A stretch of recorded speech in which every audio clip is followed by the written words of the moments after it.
This exact wholesaling script made over 1.2 million in 12 months. And today I'm going to be breaking it down step by step so you understand how to talk to real estate agents from the very first second to actually closing the deal. And be sure to stay to the end because I'll be giving this away for free so that you can get this script that's been battle tested through tens of thousands of phone calls, hundreds of deals, and millions of dollars generated. Now, big picture, this call is going to be the first point of interaction on a distressed property with the real estate agent in charge of the deal. Now, these are not cold calls, let's be very clear. These are warm and hot phone calls because real estate agents expect your phone call and they're as incentivized as you to close the deal because they only get paid when the deal gets closed, just like you. So all of our interests are aligned and that's why we love this script and making these types of calls. Let's get into part one. So how we start the conversation in the warm introduction, small chat is we'll say, "Hey Lisa, this is Alex with ABC Houses. How are you doing today?" So right away, quick opportunity to build some quick rapport. And then I'm doing great as well, thank you. I want to give you a call to get more info about your listing at 123 Main Street. This is the address of the distressed property that we're calling on. Then we ask, are you open to chatting about it by any chance?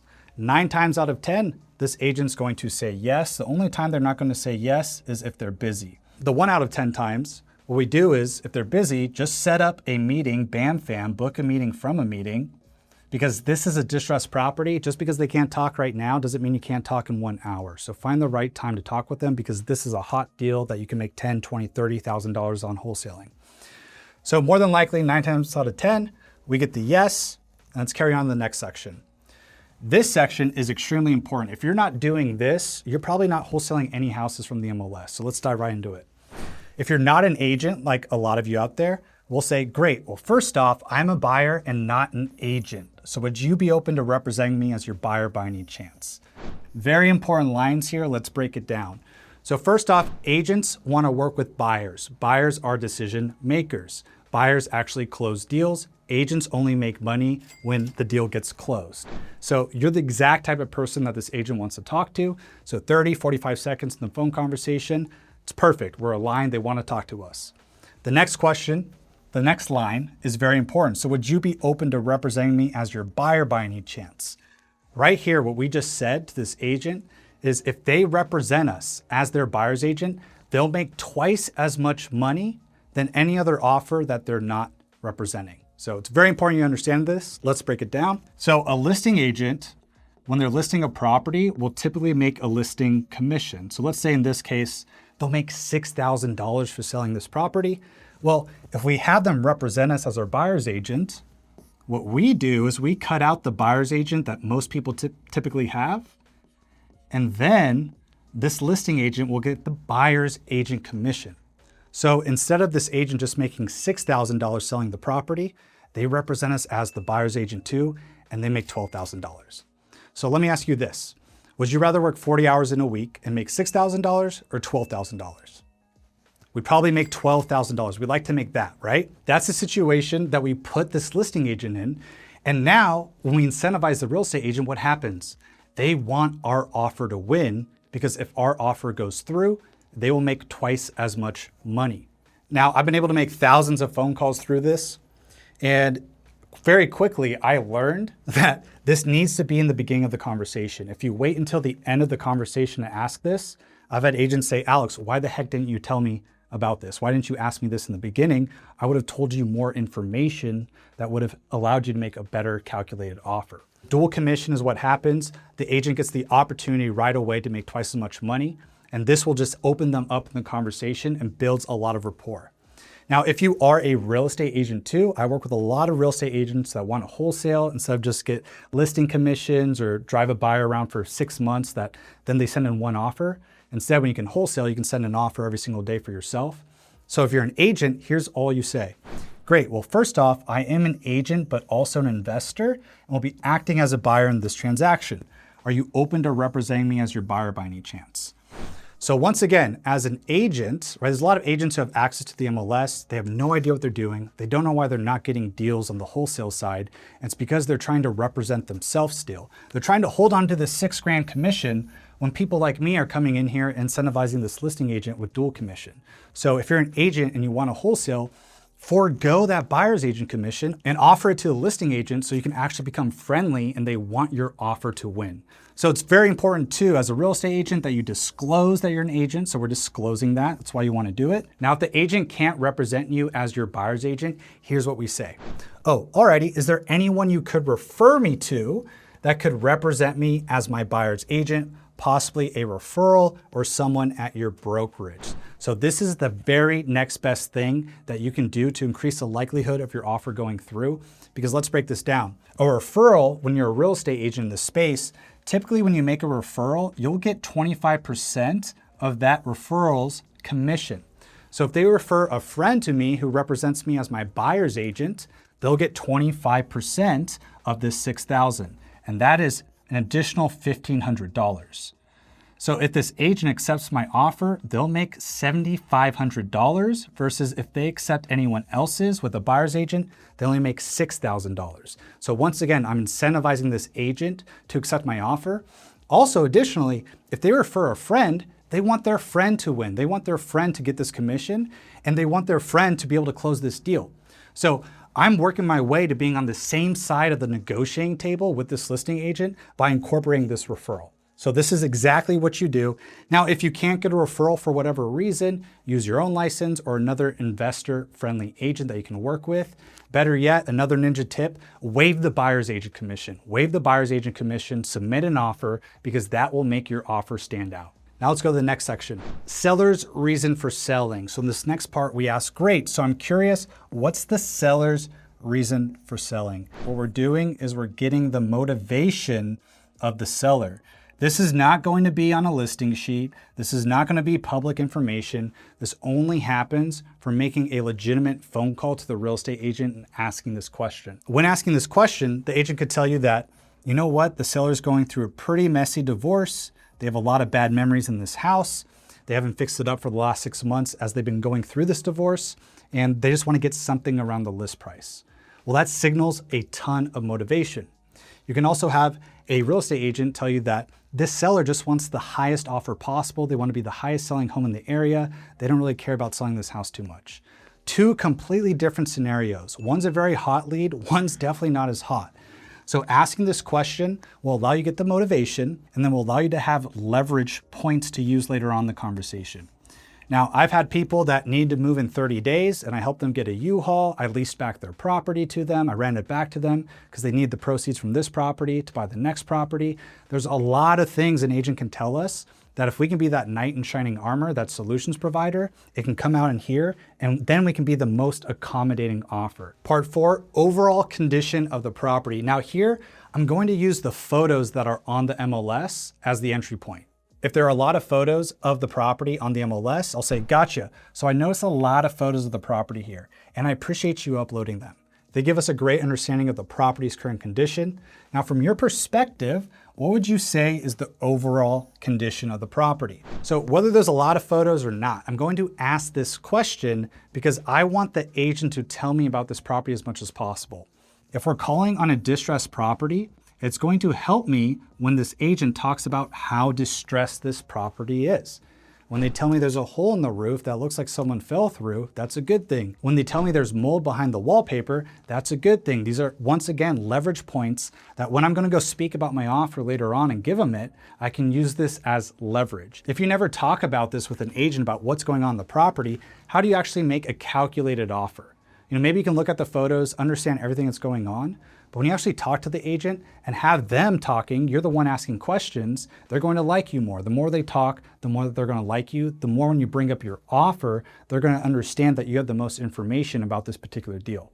Now keep in mind, I've already asked this agent to represent me. So when I ask these questions about the property, they're going to open up. They're going to talk to us about it. Now, if there aren't a lot of photos on the property, here's what we say. Gotcha. So I don't see any photos yet of the property here, and I'm sure it's because you're busy and haven't been able to get to it yet. I totally get how it goes. Can you tell me a little bit more about the property and its overall condition? Now here's a quick ninja tip. If you see a property that doesn't have any photos on the MLS, still give this agent a call. This is exactly what we say. Because if there are no photos of the property, we ask the agent about it, but then we say this as well. Okay, great, thank you, that helps a lot. Do you have any additional photos of the property in its current condition? As investors, we like to see every room from multiple angles, and additional photos would really help my team and I with buying this property. So now I ask this because imagine a property comes up on the market, it's been there for 2 hours, there's no photos. I call the agent, and this agent was embarrassed to upload these photos to the MLS because they usually list retail property. So now this agent has 30 distressed photos on her phone, and I'm the only one that she sends them to. I've had these types of relationships with agents, and now in my whole entire market of 1.2 million people, I'm the person with the most information. I know most about this house. And now I get my offer in today and it will be calculated. Anyone else she talks to hasn't seen the property yet. So it's that important that we can do this. And when an agent's sending you photos and they send no one else photos, what does that mean? They like and trust you more likely than the next person. So we're building this relationship with them. Now, next section, any major issues. Here we say, I see, thank you. And are there any major issues with the property by any chance? Possibly anything structural, foundational, or electrical issues. So these are major fixes, and these will directly affect your repair budget. For example, let's say the agent said, you know what, there's a cracked slab. I got an engineering report, and I got to jackhammer this cracked slab. I got to go ahead, put in rebar. We got to pour some concrete and level it out. Well, this can be a $20K fix, structural and foundational fix on the property that I now know, and that's going to give me leverage to offer $20,000 lower. Or this agent can tell me, hey, I got an engineering report that's $30,000, and I know that, hey, I can actually fix this for $15,000 rather than $30,000 because that's a retail quote. Also, what we're doing here is, I've been able to do a lot of properties. When you ask this question, it shows you know what you're doing, right? Only an advanced investor is going to be able to ask this question. So not only are these major fixes, when you want to build credibility and authority when speaking to a real estate agent, this shows you know what the heck you're talking about, which is very important. Now, if the agent asks, what do you mean by that? We got to understand the psyche of the normal real estate agent. The majority of real estate agents that work have never closed a deal. So 9 times out of 10, you're going to have more experience than them. So we need to clarify ourselves sometimes. Then we can say maybe like a cracked slab or any faulty wiring, or does it look like the work needed on the house is all cosmetic? If it's all cosmetic, it's pretty easy to run my renovation costs. I just run it as all cosmetic, so maybe it's $40 per square foot. And now if it's a 1,200 square foot property, I know the renovation might be $48K. So I'm getting intel here to make the best offer possible. Now the next section is anything upgrading the property. So got it, and has anything been upgrading the property recently? And I'm asking this because this can directly affect your repair budget too, but in a good way. For example, one time I fixed and flipped the property and the kitchen had new cabinets, the kitchen had new countertops, it had new tile flooring, and all I had to do was put in new paint, some new lighting, recessed lighting, and then some appliances. And I was in and out of that kitchen for $2K, $2,000, where everyone else is analyzing this kitchen as a $20,000 renovation. So what that means is if my repairs are $18,000 less, I can offer $18,000 higher than the competition and beat them out every single time because I talked to the real estate agent. And because she didn't have a photo of the kitchen, I'm the only one who knows it from this phone conversation. Now, if there are no photos of the kitchen, once again, or the bathrooms, or the agent hasn't elaborated on anything, ask these clarifying questions. Is the kitchen updated? Are the bathrooms updated? All of these things can positively impact your repair costs and allow you to offer higher, putting you in the running for this deal even better. Now, part 7, special features. And is there anything particularly special about this property that would separate it from the other homes in the area? Does it have a pool? Right? Some houses have 360 views that you don't know about from the photos, but you only know from talking to the agent. What about the schools? Maybe it's in a certain zip code where the kids can attend all the best schools in the area. And all these things can positively affect the A.R.V in a great way. And sometimes an agent will be open and tell you there's negative things that can affect the A.R.V, such as maybe there's telephone wires going through the property. Maybe it's in a flight path and every 30 minutes there's an airplane flying over it. When we wholesale this deal to a fix and flipper, if there's these negative features, this can hurt the A.R.V because they have to sell the house to a normal home buyer once it's fixed up. But if we know positive special features about this property, these are all positive features that will help you sell the property and increase your A.R.V. So very important numbers for you to know and will increase the likelihood that you wholesale this deal. Now the next section is agents estimate A.R.V. And we say, and what would you say this home could be worth in its best possible condition once it's been renovated? And we ask this to understand the education level of this particular agent. I want to see how smart they are with investing. Don't say A.R.V. What do you think the A.R.V. is? They don't know what that is. Only us wholesalers and fix and flippers know it. But I'll ask this question because maybe our house is listed at $400,000. And then they say, you know what? I think the A.R.V. is actually going to be $500K. I think it's going to sell at $500,000 once it's been renovated. Well, if it's listed at $400,000, that's pretty darn reasonable. They listed it at a fair price. That makes complete sense. If the house is listed at $400,000, but they say, hey, the A.R.V. it's going to sell at $400,000 once it's renovated, that does not make sense. It does not make sense for me to buy this house at $400,000, put $50,000 into it, and then sell it at $400,000. That's a losing investment. So a lot of agents don't know what they're doing, but if an agent does know what they're doing, I'm going to commend them. If they don't know what they're doing, I now understand in this conversation, I'm going to have to educate this agent a bit more. So we're gauging their education level here with this question. Now, next part, current activity of calls and offers. Most people never do this. I will literally ask the agent, and how's the current activity been so far on the property? And notice I'm starting very nonchalant, very wide to let them talk. I'm not being very specific, but if they ask, what do you mean by that? I'm going to clarify. I mean, has there been a lot of calls or offers on the property so far? Now I'm asking this because I want to know my competition level. I want to know what's out there. Now it's my goal, one of my strategies is to try and be the first one to call the real estate agent, the most professional call this real estate agent. So an agent can be like, you're the first one to call and there's 0 offers on the table. Or an agent could say, you know what? There's 2 offers on the table so far. Well, the next question I'm going to ask is, gotcha, and are those homeowner offers or investor offers or both? This is an important question because if you are pursuing the right leads on the MLS, there's over 1.7 million active leads for sale, but we don't pursue all of them. We pursue distressed properties that need fixing up, that need to go for all cash. Then this situation, you're not going to be competing with homeowner offers, only investor offers. So this question is for us to know that if you're not getting any deals, you're probably submitting offers and competing with other homeowner offers that are going to be emotionally invested in these deals, use conventional mortgages, and then also the seller's not going to be that motivated. So this just allows you to distinguish what type of offers you're competing against. Now, we don't stop there. I'll then ask how many, right? 0 offers, 2 offers, 5 offers, 10 offers. If it's 0 offers, speed's gonna be the name of the game. I can be the first one to get my offer in, and that's how I've been able to help people close deals within a week, 2 weeks, 3 weeks. If there's 5 offers on the table, I'm going to have my work cut out for me. I'm going to have to be able to pin my offer up against these other offers. I'm going to have to incentivize this agent even more. And I'm going to have to understand eventually, where are these other offers coming in at? Now, additionally, let's ask, and are there any other offers planning on coming in? If I am the first offer, are there any others planning on coming in, right? How fast do I need to move on this particular property? So this right here, so many people are afraid to ask this.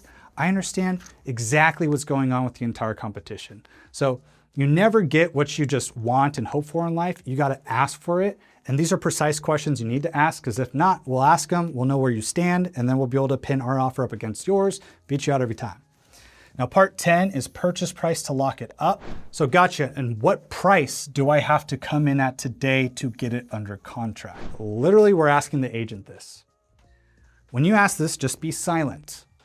A lot of people talk themselves out of the sale, they get nervous, just be silent, hold your breath, ask this question, because if the house is listed at $400,000, I've had agents say, you know what, if you come at $380,000, we can make it work. Already $20,000 below the list price. And an important stat you need to know is that 75% of all houses on the market actually sell below the list price. A lot of people have a negative limiting belief. They think that the majority of houses sell above. The majority sell below. And this is how you get the property below the list price right here every single time. So let's say I ask this question, it's listed at $400,000 and the agent says $380,000. Then I'll ask, and how flexible is that price? I'm not gonna stop there. Maybe she says, you know what, $370,000, okay, that will work. And is the seller willing to review offers less than that price? I follow up with that question right here. You know what? 350 is his bottom line. Right? This agent wants me to win. Maybe she had a conversation with the seller before and they listed the property at 400,000 and they both knew they weren't going to get that. And he said 350 is my bottom line. I just, dwindled my way down all the way to 350. And that's how we get negotiating room. This is how we get leverage. This is how we understand where we need to come in at to make this property work. So I've gotten properties $500,000 below list price. All the time my clients are getting properties below the list price. This is exactly how you can do it. Now keep in mind, some people might just ask one question. Cool, you can get it $20,000 below list price. Ask this other one, $10,000 further below list price. Ask this other one, even further below list price. What that means, guys, is your wholesale fee is going to go up.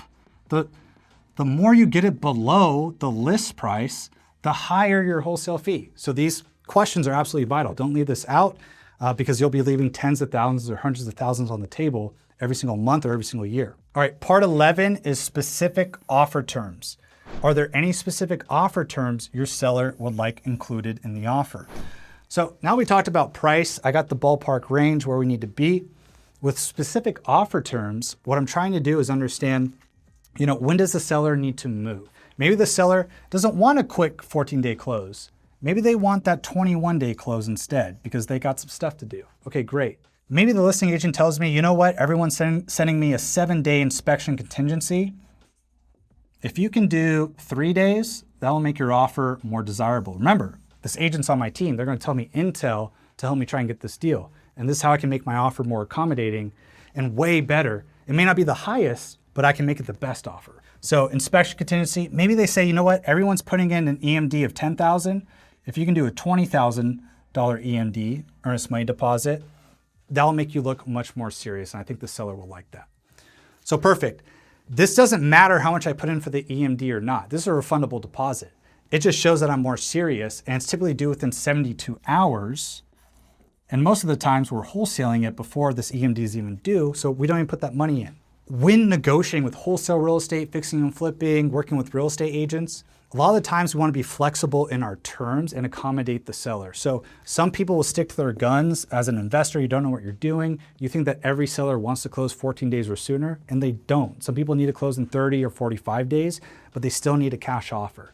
So this is how we can make our offer the most accommodating. Now, next part, sellers plan to review and decide on offers. When does the seller plan on reviewing and deciding on offers?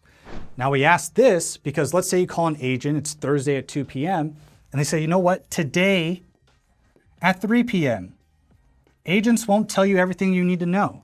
So when you ask this question, you now know you have 1 hour to evaluate this property and get your offer in. That's pretty important information. If you didn't ask this question, the listing agent had a meeting with the seller 1 hour later and they accept another offer and you call them 2 hours later and they say, you know what, sorry, I know you analyzed the property, but another offer was accepted. Maybe they accepted it at the price you would have came in at, or maybe a little bit lower. So it's very important you get this intel so you don't waste your time, but also so you can get your offer in. This is how you can get more offers in on a daily basis. And this is the most important thing. It's not about the leads. Like I mentioned, you're never going to run out of leads because there's over 400,000 new listings every single month. You got to focus on the properties. It's really a matter of what properties are you going to spend your time on and spending your time as effectively as possible. So this will create urgency. You'll now know, hey, I got to get an offer in right now. Or they may say this. This is very important. They may say tomorrow at 11 a.m., we're reviewing offers and deciding on offers with the seller.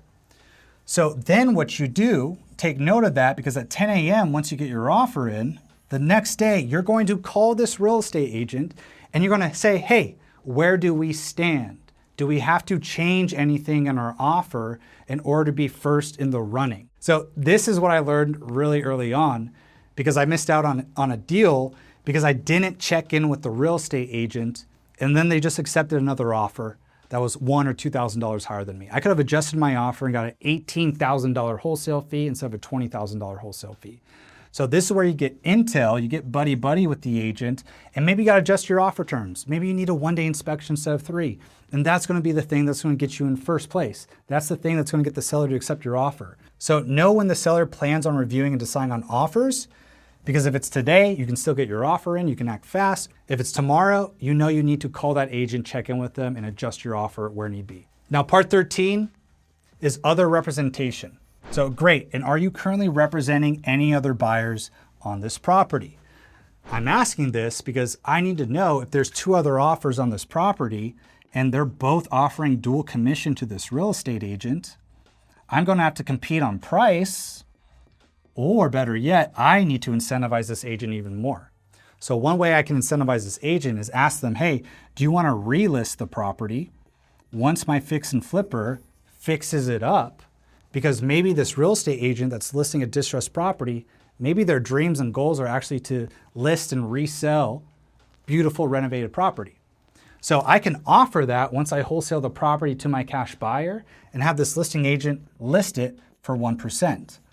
So now my offer is the most incentivizing. Now, instead of everyone offering $12,000 in commission to this agent, maybe once this house is fixed up, she gets $7,000 of commission and she makes $19,000 with my offer from working with me, as opposed to just $12,000 working with another buyer. So this is another way how we can make our offers way more incentivizing, and it's all about the intel we get from asking these questions. Now, next part is deal extraction, very important. This is how you turn on-market deals into off-market deals. The other day, one of my clients got a $100,000 wholesale fee from asking this question, so let's do it. Great, and lastly, do you know of any other fixer type properties that we should be looking at? Maybe that you're listing or listings you know of, not even on the market yet, that you can represent me on. We're looking to buy 5 more deals this month, and I'd love to have you represent us on each one. Now, there's a lot of people out there that build their whole business off of this, and they have a very inconsistent business. This is basically called agent outreach, if you've heard of it. This is something we've been doing for 14 years, but you gotta keep in mind, I don't build my whole business off of this. What we're doing with this script is we're pursuing active distressed properties on the market. That's my goal, to get that property under contract that's on the market today, where that seller's going to accept offers from investors. But also I'm going to ask this question to the real estate agent if they know of any other deals on or off the market that they can represent me on. And what's going to happen is when you're calling 10, 20, 30, 40 agents a day, and you ask this question every single time, deals are going to come your way. You're going to get off-market deals, or you're going to get coming soon deals right in between of them being off-market and on the market.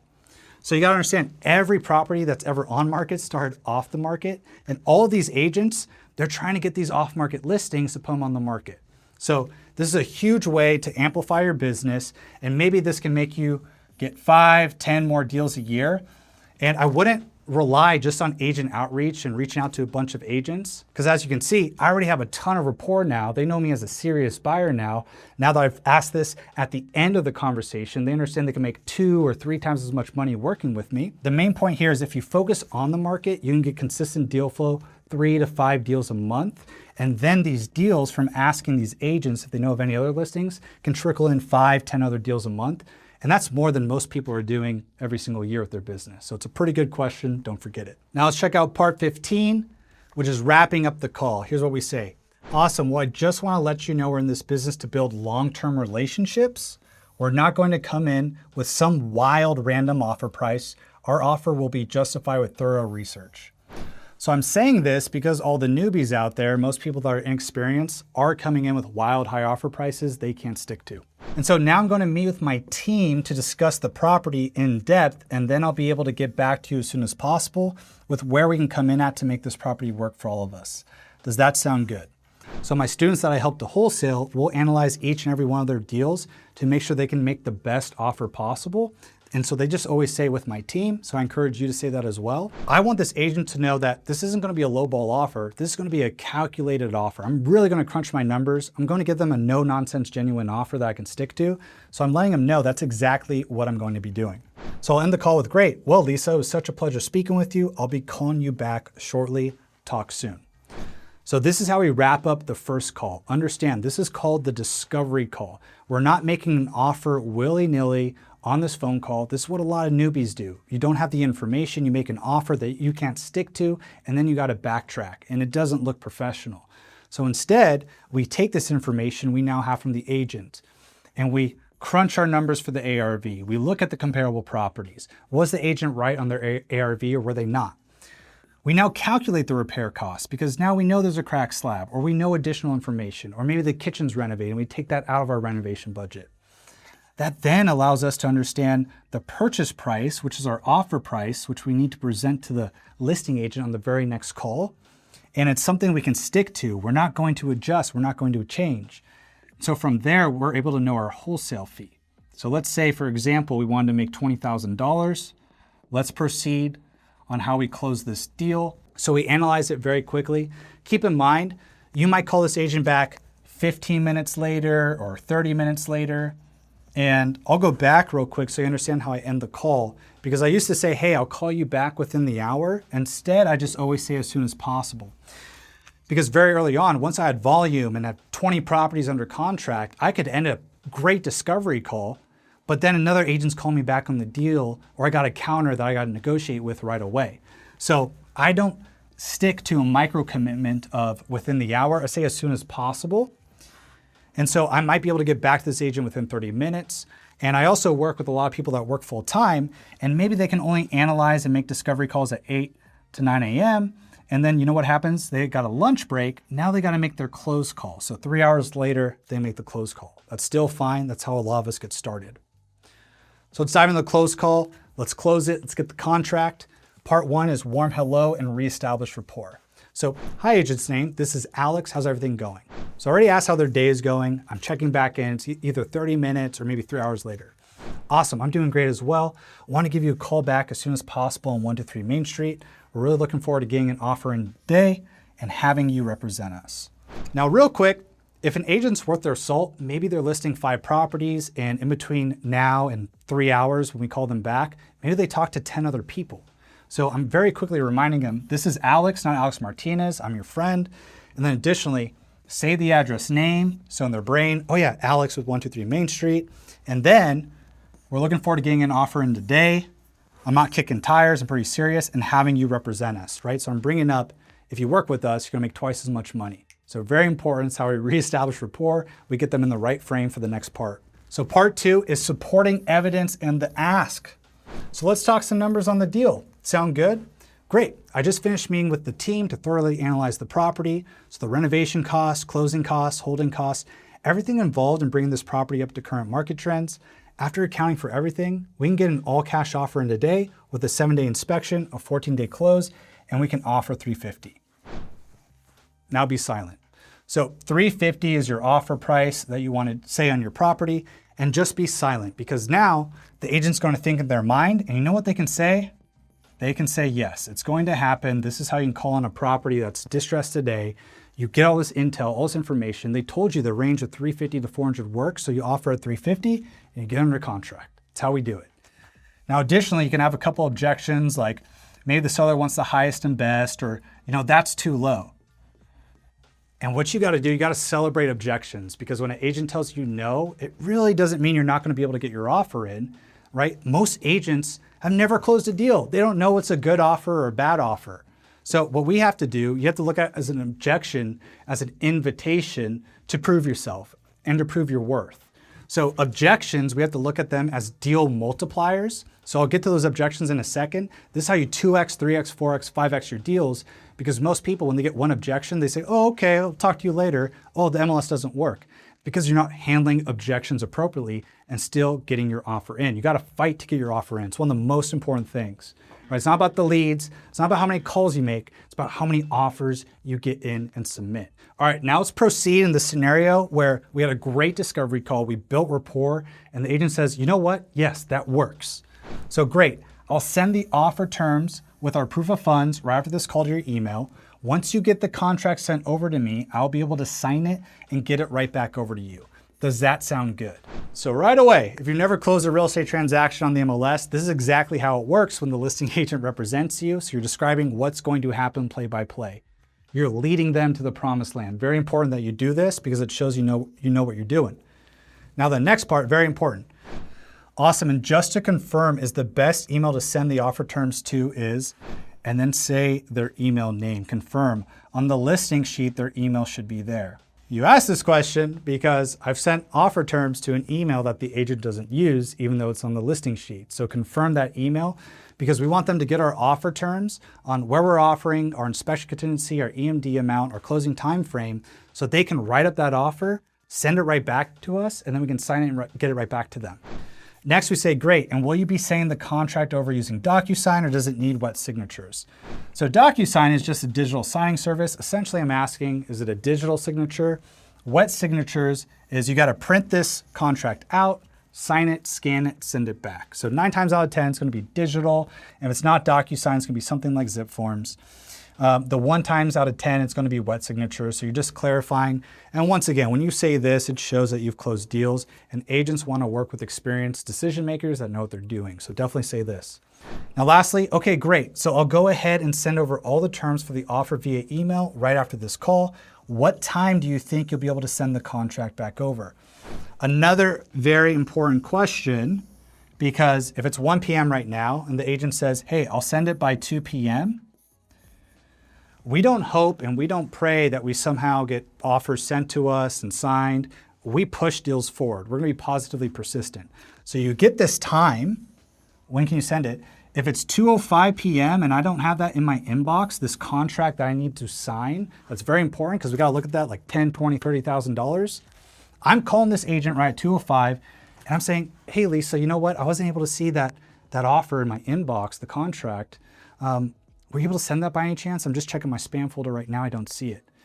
And you got to know, agents are humans too, right? They have lives. So maybe they had to go pick up their kids or something happened, or they just got inundated with phone calls. So we're moving this deal forward by asking this agent, hey, can you go ahead and send it over? Now they say, okay, yeah, I'll go ahead and do it right now. Sorry, it slipped my mind. So don't hope, don't pray. Let's have certainty when we close these deals. Very important that you do that. Now, next part is review today and wrap up. So great, thank you, Lisa. And will the seller be able to review our offer today? Ask this question because you can expedite getting our offer reviewed. Maybe the seller planned on reviewing offers tomorrow. Maybe they say, yes, we'll review it today. And now we're the only offer out there that gets feedback from the seller. And maybe we get our offer accepted today rather than tomorrow. It's how we can swoop these deals and get more deals accepted. Next, we say, great, I'm looking forward to working with you and getting our offer submitted today. Talk soon. Right now, you send the offer terms to the agent. They'll send that contract back to you. You sign it. It's now in the seller's hands. All that needs to happen is the seller signs it. You've now moved the deal as far as you can. You've done every action you can to move this deal forward. And now these offers that you've sent out are worth their weight in gold. So most people starting out, 1 in 15 offers should get you at least a $10,000 wholesale fee. And if you're fixing and flipping it, the average gross profit across the nations, typically $60K. And I got some clients averaging a $40,000 wholesale fee. And I'm not saying you're going to get $40,000 in your first deal, but you should get somewhere around $10,000 from submitting these offers.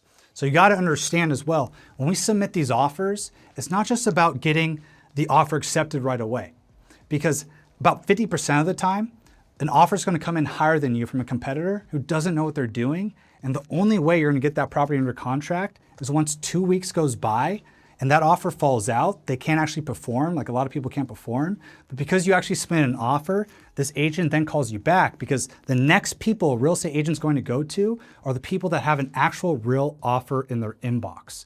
So we can't accept no for an answer from a real estate agent. Remember, most real estate agents don't know what they're doing. So you got to get this offer in no matter what. And so when you send 15 offers, possibly 1 a day, then you're rocking and rolling.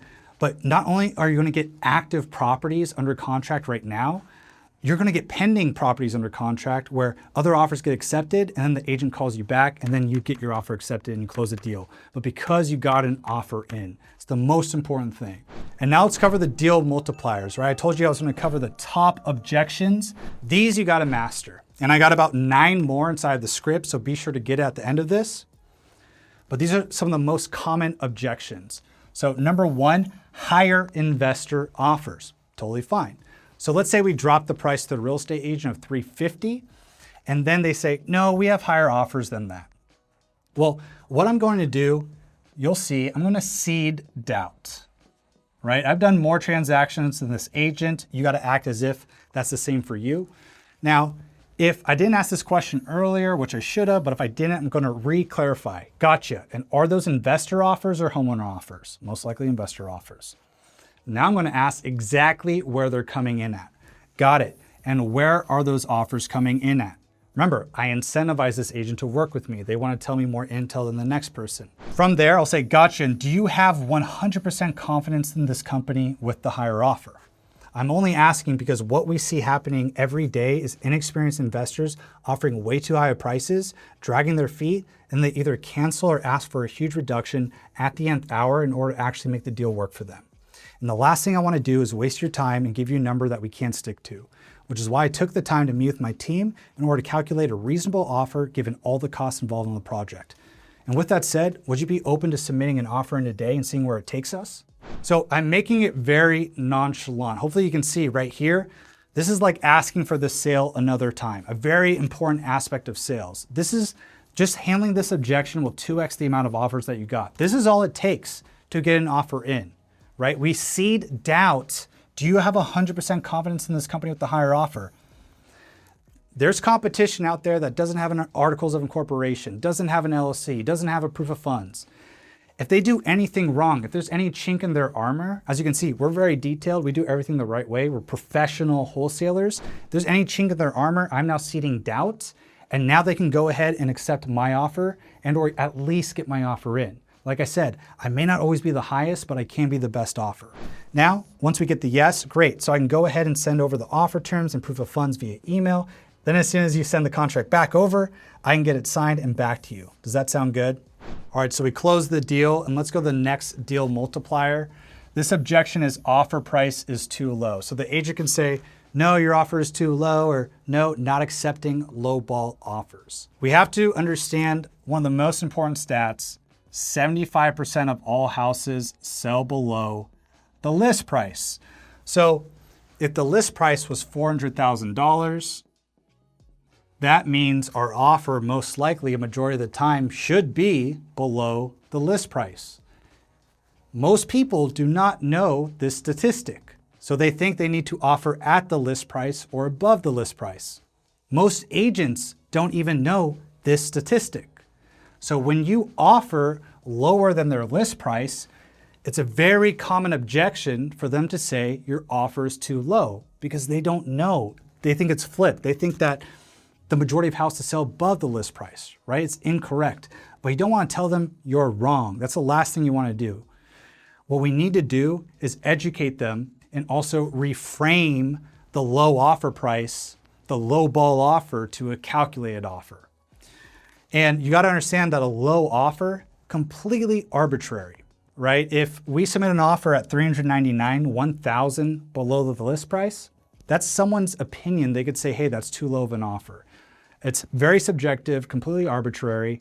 None of my offers, my belief is that none of my offers are low offers. They're all calculated and reasonable. That is my stance, that is my direction. If I come in any higher on my offer, I'm not making any money. So it's completely reasonable. It is not a lowball offer, and here's how we handle it. So I completely understand that our offer may look low at first and would like to add that based on the property's outdated condition and all the costs involved in this type of transaction, in order to bring it up to current market trends, it's actually a reasonable offer since there's about $60,000 needed in repairs. We got $7,000 in taxes. We have $12,000 in commissions and about $9,000 in holding costs.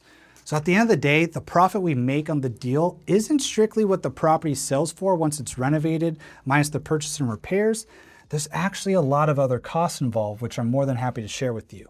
So for example, if we were to purchase this house at, let's say, $400,000, then we'd actually only be making about $5,000 for a 6-month-long project. And I might as well drive Uber if that's the case, right? Be sure to say that in a playful tone. So how about we get an offer today in at $350 first and then see where we stand? I mean, offer is better than no offer, right? So what we're doing is we're educating and also reframing, and we're using logic, right? This was very logical. I broke down all the costs involved in the transaction. Now, this line right here, which I'm more than happy to share with you. There's been some deals that I've done because I've shared my deal calculator with the agent of all the actual real costs involved if I would come in at that higher price and show them the $5,000 of profit I would make for a 6-month-long project. That doesn't make financial sense. I wouldn't want this agent to do this. I wouldn't want my mother to do this deal in that scenario because I'm looking at this deal as a fix and flip transaction. So it's how we have to look at it. So we use logic. It becomes very reasonable because most agents aren't investors. So we have to bring them to our side of the table and have them see what we see. Now it makes a $350 offer very, very reasonable. And then keep in mind how I ask these questions. So how about we get an offer in at $350 first and then see where we stand, right? I'm implying I'm going to work with them. I'm implying I'm going to be more accommodating. I love the sign. Go ahead, take it. I mean, an offer in is better than no offer, right? And that's the reality of the situation. I've been a listing agent and I'd rather have 5 offers than 1 offer. It's more negotiating power. So it makes sense to have more offers. Very hard logic to argue with. Now this right here, this is the difference between submitting 0 offers and 10 offers in a month, or 0 offers and 30 offers in a month. Just being able to handle these objections in a professional manner. Now let's go to the third objection. Seller wants highest and best. So the response is the seller wants the highest and best. So in this situation, I have to instill confidence and certainty with this real estate agent. They're almost using the seller as deflecting in this situation. So let me show you how I handle this. I totally understand. And what we found is that sometimes the highest offer isn't always the best offer since so many inexperienced investors offer too high of prices that they can't commit to, then try to ask for a reduction at the last minute in order to make it work. Instead, we take the opposite approach because we want to build relationships, not burn bridges. And I come in with my justified offer price that you can count on and that we have the full intention of sticking to, because the last thing we want to do is waste your time. So with that said, I may or may not be the highest, but I can definitely be the best offer. How about we get our offer in today and I'll show you what we can do. I'm instilling certainty and confidence. I'm also, once again, I'm playing the field. Most people are inexperienced investors that offer too high prices that they can't commit to and try and ask for a reduction at the last minute in order to make it happen. So I know that 50% of the time that's going to happen. And I'm not going to be the liar. I'm not going to be the joker to the agent and do the same thing as these types of people because they do burn bridges with agents. I want to work with this agent every single month and get a deal from this agent every single month because if they're listing a distressed house today, chances are they're going to list one tomorrow. It's the type of marketing that they're doing to get these deals. So when I do this, I know that 50% of the time, a higher offer is going to come in, they'll fall out, but at least I'm going to get my offer in. We got to come to this table knowing that we are 1, 2, 3 steps ahead of this agent and ahead of the competition. So when we explain this, it implies that you know exactly what's going to happen, you know what's going on, and when it happens 50% of the time, you look like you have a crystal ball, like you know what you're doing, because you do. And that's who agents want to work with. And that's who's going to close deals with these real estate agents at the end of the day. Now, in all of these scenarios, there's something you need to know. There's actually something called a backup offer. So you can legally be the backup offer. So a lot of the times I say, hey, how about we just be the backup offer? If anything happens to this other offer, we'll just go ahead, take their place. How does that sound? And legally, if that other offer was higher than mine at 360 and I'm at 350, we get this contract signed to be the backup offer, they fall out, I go right in line, and now I got this property under contract. So as you can see, this isn't just a script. This is a 2-call closing framework that did 1.2 million in 12 months. Now, I don't want you to be the person where this goes in one ear, out the other. So go ahead, grab this script. It's for free, I don't know for how long, in the description down below, or at realestateskills.com/script. And don't just read it, use it, devour it, put it to use, review it again, and then master it, because this is going to be the same script that you use to scale your wholesaling and flipping business. There's no reason to use any other type of script when you can get deals from the MLS, leads from the MLS that cost you $0 in marketing, where there's over 400,000 new properties being listed every single month. Now, after you grab the script, on the next page, you can go ahead, schedule a free strategy session call with my team and I. We can tell you about this MLS offer system, and we can help you out with coaching, accountability, and actually closing consistent deals every single month. This is Alex Martinez with Real Estate Skills, and our motto is leaving no one behind in wealth creation. Hopefully you saw that today, and I'll see you in the next one. Happy wholesaling.